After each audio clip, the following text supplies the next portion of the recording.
Would like to ask my audience a favor. This little guy in front of you, his name is Chewy Bear. He has been a member of the family for a very long time, and this past week he gave us quite a scare. Lost control of his rear legs, was dragging them around inexplicably. We don't know what happened, but he had an appointment with a neurologist this morning, and after an MRI, they determined it was a slipped disc. They are doing surgery now as we speak. So if you could maybe just say a little prayer, keep them in your thoughts. It's a funny thing about animals, they become as much a part of the family as some humans do, and I know a lot of people that, especially with some parts of their family, would rather have their dogs. So this guy has always just kind of been a fixture around the house, and he would definitely be missed. So the doctors assure us that it is not something that is life-threatening, but he is 13 plus years old. He is a Bichon Frise, for those of you who are curious. Great dog. Very loyal dog. Probably the worst offense this dog will ever commit is chasing too many kitty cats up trees. And that's about it. But without any further delay, I would like to cover something about Venezuela that I think a lot of you might have predicted coming true. With all of the failed coups, all of the failed attempts, eventually, at some point, someone was going to have to stand up and start taking responsibility for it and giving explanation. This article is Juan Guaido himself on Stars and Stripes. Now, I haven't seen an article from Stars and Stripes or any U.S. Publication that is this in-depth and this far away from the mainstream narrative out of D.C. So I'd like to read this for you today and show you this in context of what's really happening and the incredible admission being made here. Random guy named Juan says that the Venezuelan opposition overestimated the military support before the failed uprising. Now, soldiers are human beings too. And when DC and their cronies came out with this false narrative that 80 or 90% of Venezuela was against Nicolas Maduro or against the current government, that would necessarily have to include some members of the military. It's not just civilians over here and military over there. They represent, there are people in the military that I'm sure don't like Nicolas Maduro, and there are people in the military that do. And there are some that, like any good soldier, would say, well, my personal feelings on this are irrelevant. I took an oath, and I'm going to stand by my word and act like an honorable individual regardless of my personal feelings. Imagine that. I bet Washington, D.C. would be flummoxed by that. Caracas, Venezuela, 4 May 2019. Venezuelan opposition leader Juan Guaido on Saturday acknowledged errors made in attempting to stir a military uprising. That's a very long distance from the military was already upset and we gave them an opportunity to show that. And he did not discard a U.S. military option in Venezuela alongside domestic forces, fat chance, saying he would take any such offer from D.C. to a vote in the country's National Assembly. After a dramatic week that saw a clandestine plan to oust President Nicolas Maduro. Now, this is incredible here. Stars and Stripes just referred to Nicolas Maduro as President Nicolas Maduro, not dictator Maduro, not usurper Maduro, President Nicolas Maduro. This is Stars and Stripes. This is an amazing admission. This is no less than what we saw out of Bob Corker. See, we have Pompeo and Bolton and Pence and all these guys saying that Nicolas Maduro isn't the president. He's illegitimate. The only legitimate leader is random guy named Juan, and Maduro is just a usurper, and that's what gives them the out to do whatever the hell they want to do down there because they are doing it in the name of random guy named Juan. But right here in this article, It's amazing. They refer to Nicolas Maduro as President Nicolas Maduro. And random guy named Juan just as Guaido. Guaido conceded that the opposition had miscalculated its support within the military. Miscalculated? That's an understatement. In an exclusive interview with the Washington Post, Guaido suggested that he expected Maduro to step down amid a groundswell of defectors within the military. Step down from where? Washington, D.C. once again said he wasn't president and that it was a fraudulent election that they were not going to recognize. And that the only president to be recognized was random guy named Juan. And here is random guy named Juan totally destroying their narrative, just in his vocabulary, in the way that he's speaking about it. I'll say it again. In an exclusive interview with the Washington Post, Guaido suggested that he expected Maduro to step down amid a groundswell of defectors within the military. Instead, Guaido's call for the rank and file and senior brass to abandon Maduro did not produce mass defections. Maduro's security forces then quelled street protests and left Guaido's U.S.-backed opposition on its heels. Here's a quote from random guy named Juan. Maybe because we still need more soldiers, and maybe we need more officials of the regime to be willing to support it to back the Constitution. Quote, Guaido said, I think the variables are obvious at this point. Yeah, you think? Guaido, the head of the National Assembly, who in January declared Maduro a usurper, and claimed the legitimate mantle of national leadership, did not back unilateral U.S. military intervention. Now, he's the head of the National Assembly. You might ask, how did that possibly come about? Well, this is where D.C.'s narrative completely falls apart. The reason D.C. said that Nicolas Maduro is a dictator is because all the elections are fraudulent and he controls everything and he only puts in people that agree with him. Then how did the opposition win control of the National Assembly in 2015? No one can answer that question. Trump administration said all options are on the table. Asked what he would do if National Security Advisor John Bolton called him up with an offer of U.S. intervention, Guaido said he would reply, quote, Dear friend, Ambassador John Bolton, thank you for all the help you have given to the just cause here. Thank you for the option. We will evaluate it and will probably consider it in Parliament to solve this crisis. If it's necessary, maybe we will approve it. If they decide it's go time in D.C., random guy named Juan still believes that the opposition in the National Assembly would have some say in that. If that doesn't show the naivete, I don't know what else does. He really thinks that if these sickos in D.C. decided they wanted to pull the trigger on some kind of a military event, that their objection in the National Assembly would stop that. It's just nuts. It's insane. But you see, when you read stuff like this, people don't realize what they're reading when they read it. The remarks were among the strongest Guaido has issued yet on the delicate subject of U.S. military quote-unquote assistance, an option that remains largely unpopular even among Venezuelans opposed to Maduro. Well, golly, why would that be? You would think they would be all for it, and we've seen people in marches that have said, yeah, bring the military. It should show you how small and tiny and irrelevant that group of people is.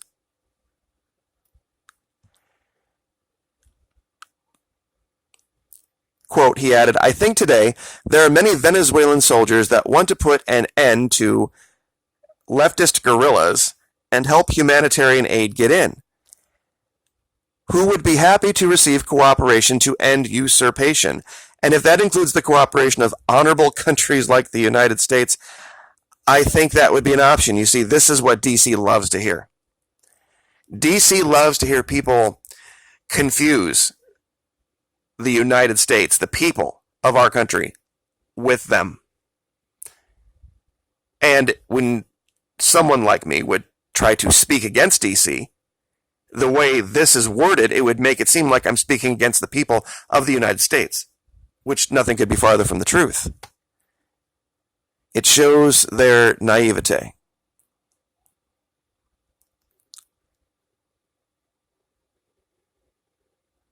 All right. Guaido's claim to be Venezuela's rightful interim president has been recognized by more than 50 nations out of 211 and strongly backed by the Trump administration. Guaido said he had been in contact with U.S. officials during the week.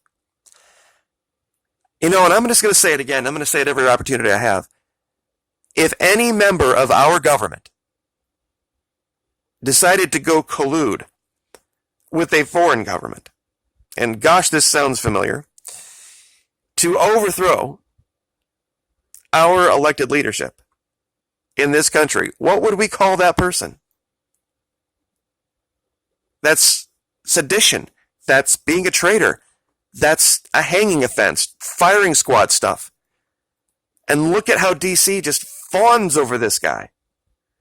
Like he's some wonderful representative of freedom and democracy when he's literally siding with a foreign nation against his own people. It's horrible.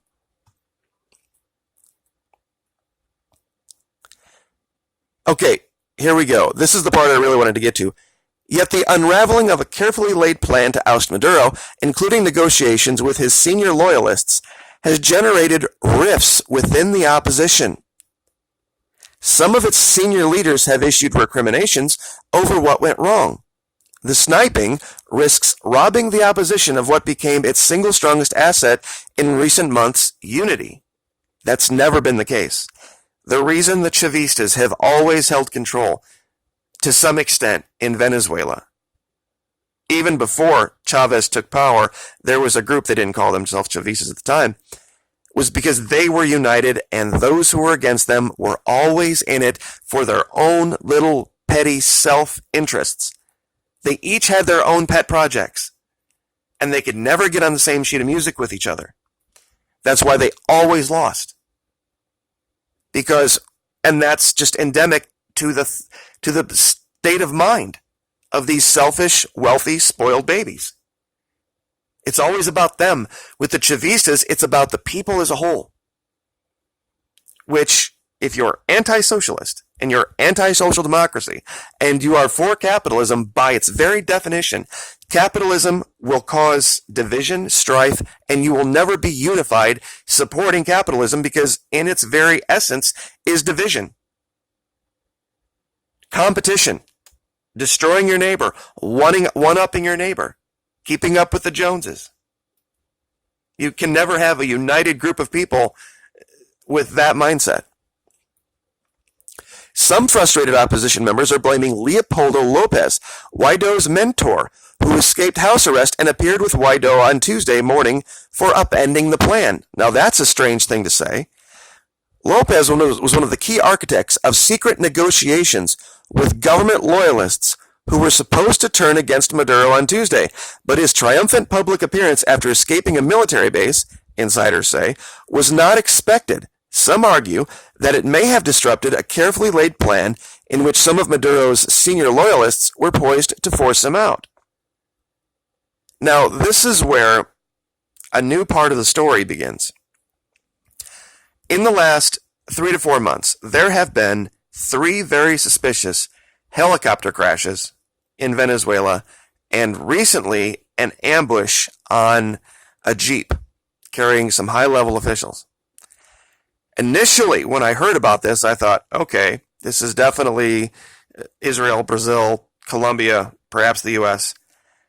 But now, looking at how this is all played out, what this really looks like to me is they are cleaning house. Meaning the Venezuelan military has now outed and figured out who these people are that are helping DC and giving them the information that they need. And this might be something that they're just keeping to themselves, that they're taking these guys out one by one, and DC doesn't want to say anything about it because they would then have to admit they had people on the inside and who they were. And Venezuela is going to keep their mouths shut about it because they're taking out their own guys, given it's their own traitorous guys. But nevertheless, what actually persuaded Maduro's inner circle to close ranks instead remains a mystery. See, even Stars and Stripes doesn't make the allegation that they even understand what's really going on the ground there. And Guaido would not discuss the negotiations nor the specifics of the opposition's plan, but the internal sniping poses a new challenge for an opposition that before Guaido's rise in January was largely seen as ineffectual and divided. They've even given it a name. It's called Leopoldada, which is almost like in North America adding the word gate onto the end of something. Russia gate, this gate, that gate. It kind of gives it a, oh, you screwed up kind of mentality or thought process to it. So the rest of this article, and I'll link it, talks about the plan moving forward and what they're going to try to do. But when you look at the collapses of the power grid that just fixed themselves, and you see these humanitarian aid crisis, and that goes away. You see this event, and it fizzles out. You're not seeing anything that even resembles anything like a nation rising up to overthrow its government. You're seeing another government specifically trying to stage certain events over and over and over and over again, trying to push public opinion one way or the other, and failing miserably in this. It's so bad that Guaido didn't even show up to one of his own marches, one of his own protests. This is how badly this is going. And I was going to talk about this article, Daily Life Resumes After Failed Coup in Venezuela, but the best place to see daily life in Venezuela, and I'm going to let this video, the rest of this video, play out, just watching the background of what's going on here. Now, this is just a normal news report from VPI TV. The story isn't what they're really talking about. The story is what's going on in the background. I'm going to throw it up to 2x, and I want you to tell me if you see a society on the edge of collapse, a society on the brink. Now, remember, VPI TV isn't pro-government. It is their version of public television. So, without any further delay, we'll just let this go forward.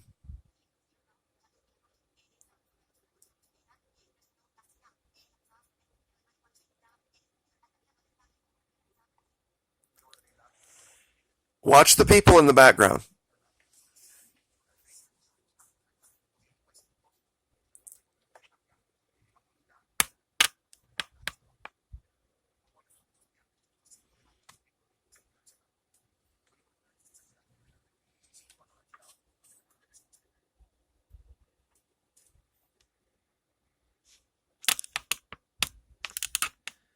I went ahead and muted the sound.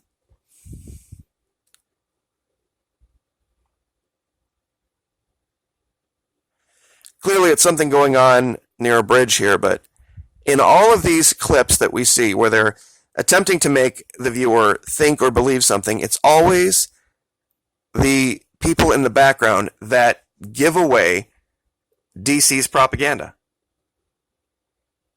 You see well-fed people. You see well-dressed people. You see people that have bathed. People that are calm, collected, driving nice cars, or at least average cars for sure. Many of them are doing things that we would do. Trying to get selfies, they see cameras, and let me see if I can jump to a second part here. Some of the cars in this parking lot where they're doing this are actually very nice.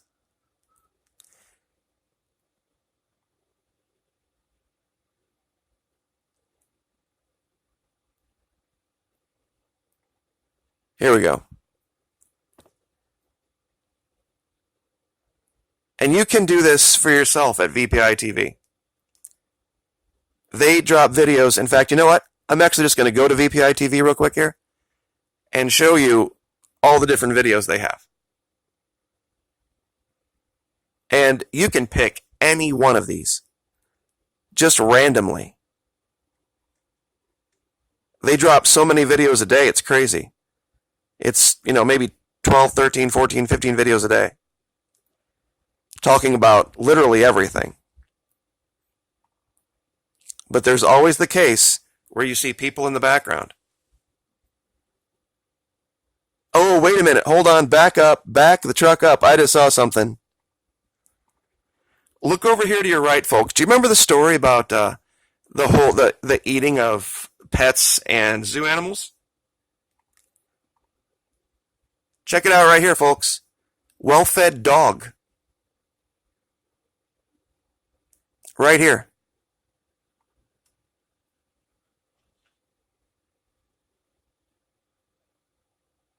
Even the sidewalks are clean. You see people standing in line. This guy here, he's an elderly guy. Or older, I guess. Doesn't look stressed out. And he's talking about the minimum salary.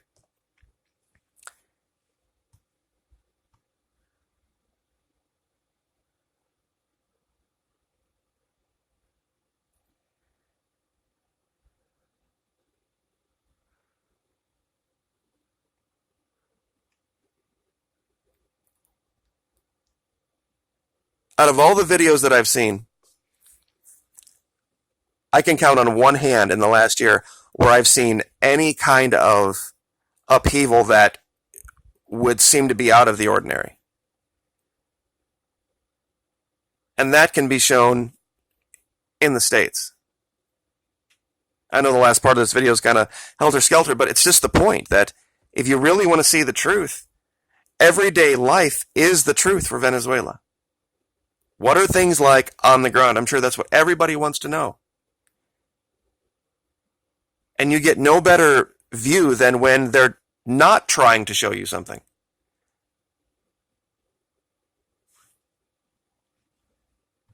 So, all right, 22 minutes. Leave it there. Once again, if you could, please say a prayer for Chewy and hope that he comes through the surgery okay. Sometimes with older dogs, other things can crop up. So we will leave it there. Like, share, subscribe.